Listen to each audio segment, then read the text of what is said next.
Hi friends, இன்னைக்கு எக்ஸல்ல count function பத்தி டீடைல்டா பார்க்கலாம். ஸோ கவுண்ட் அப்படின்னா நம்ம எவ்வளோ நம்பர் செலக்ட் பண்ணியிருக்கோமோ அதோட டோட்டல் கவுண்ட் கிடைக்கணும். ஸோ இப்போ நம்ம இந்த டோட்டல் செல்ஸ் எல்லாத்தையுமே கவுண்ட் பண்ணியிருக்கோம். ஸோ செலக்ட் பண்ணதுல பார்த்தீங்கன்னா நமக்கு கிடைச்சிருக்கிறது 19 ரோஸ். பட் ஆனால் இங்கே ரிசல்ட் பார்த்தீங்கன்னா கவுண்ட்ல 16 அப்படின்னு கிடைச்சிருக்கு.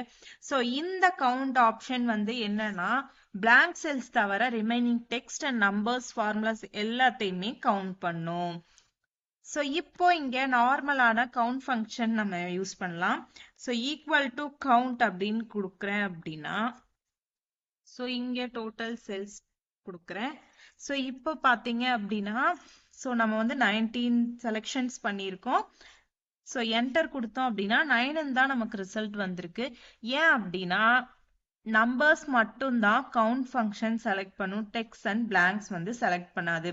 இப்போ நமக்கு டெக்ஸ்ட்டும் சேர்த்து செலக்ட் பண்ணோம் அப்படின்னா நெக்ஸ்ட் ஒரு ஃபார்முலா இருக்கு, கவுண்ட் ஏ அப்படிங்கிற ஒரு ஃபார்முலா இருக்கு. ஸோ இப்போ கவுண்ட் ஏ ஃபார்முலா கொடுத்துட்டு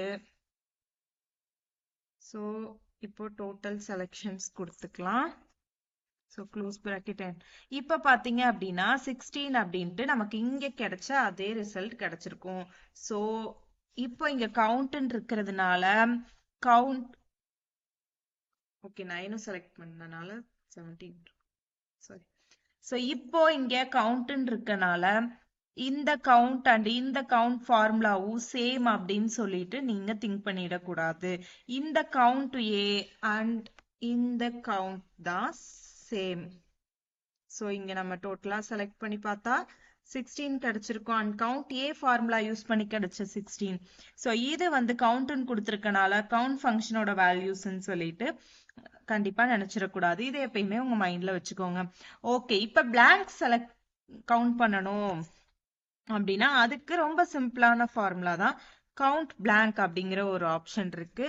ஸோ இப்போ இதுல நம்ம கிரைட்டீரியா ரேஞ்ச் கொடுத்துக்கலாம் அண்ட் இப்போ க்ளோஸ் பிராக்கெட் கொடுத்து என்டர் பண்ணோம் அப்படின்னா ஸோ 1 2 அண்ட் 3 பிளாங்க்ஸ்மே நமக்கு வந்துட்டு செலக்ட் ஆயிடுச்சு.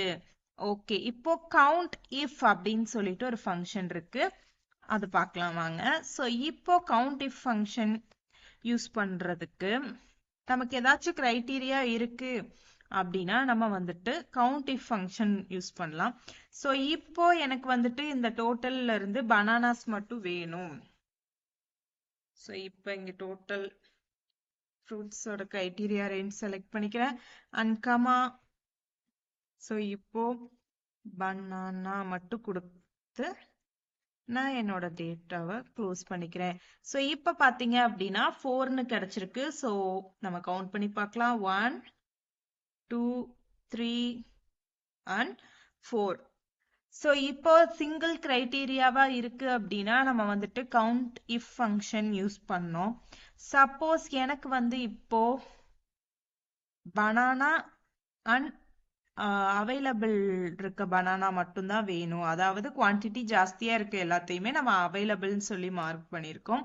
ஸோ எனக்கு வந்துட்டு டபுள் த கிரைட்டீரியா. பட் இப்போ நான் இங்க கவுண்ட் இஃப் கொடுத்தேன் அப்படின்னா சிங்கிள் கிரைட்டீரியா மட்டும்தான் கேக்குது. ஸோ அதுக்கு நம்ம நெக்ஸ்ட் என்ன பண்ண போறோம் அப்படின்னா கவுண்ட் இஃப்ங்கிற ஃபங்க்ஷன் கொடுக்க போறோம். ஸோ ஃபர்ஸ்ட் கிரைட்டீரியால ஸோ ஃப்ரூட்ஸோட ரேஞ்ச் செலக்ட் பண்ணிக்கிறேன். எப்பயும் போல பனானா கொடுத்துக்கலாம். ஸோ இப்போ பார்த்தீங்க அப்படின்னா நெக்ஸ்ட் கிரைட்டீரியா கேக்குது. ஸோ ஸ்டேட்டஸ்ல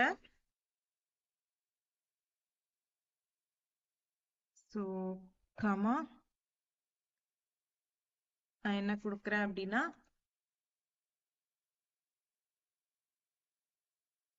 அவைலபிள் இருக்கக்கூடிய பனானாஸோட கவுண்ட் மட்டும் எனக்கு வேணும்.